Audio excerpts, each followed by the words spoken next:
নমস্কার বন্ধুরা, মা কাকিমাস কিচেনে আপনাদেরকে স্বাগত জানাই। আজ আমি বানাবো ঘরোয়া স্টাইলে চিকেন ভর্তা। প্রথমে আমি 400 গ্রাম মাংসকে নুন দিয়ে ধুয়ে নিলাম। এবার কড়াইয়ে তেল দিয়ে তার মধ্যে গোটা গরম মশলা আর জিরে ফোড়ন দেব।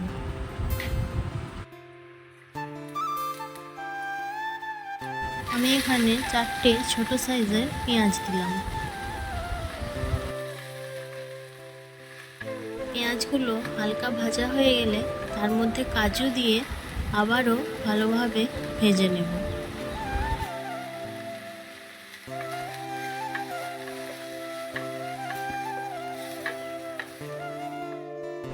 এবার আদা রসুন বাটার মধ্যে লঙ্কার গুঁড়ো, জিরে গুঁড়ো, হলুদ গুঁড়ো এবং ধনে গুঁড়ো দিয়ে দেব।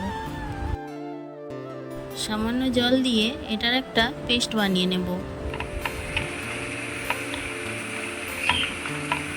এখানে আগে থেকে ভেজে রাখা কাজু এবং পেঁয়াজের একটা পেস্ট বানিয়ে নিয়েছি। এবার কড়াইয়ে তেল দিয়ে তার মধ্যে আদা রসুনের পেস্টটা দিয়ে দেব। এবার মশলাটা ভালোভাবে কষে নেব। এবার মশলাটা কষিয়ে নেওয়ার পর কাজু পেঁয়াজ বাটাটা দিয়ে ভালোভাবে কষিয়ে নিলাম।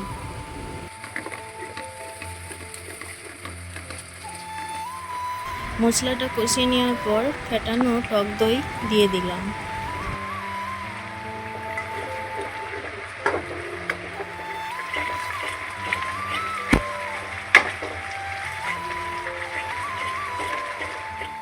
সেদ্ধ করা মাংসটা দিয়ে আবারও মশলাটার সাথে ভালোভাবে মিশিয়ে নেব।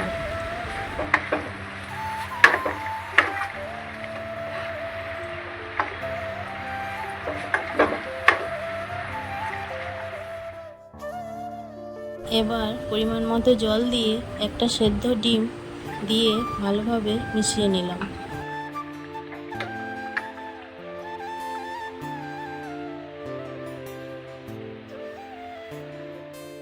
এবার উপর থেকে কিছুটা কসুরি মেথি ও কিছুটা গরম মশলা ছড়িয়ে দিলেই রেডি আমাদের ঘরোয়া স্টাইলে চিকেন ভর্তা।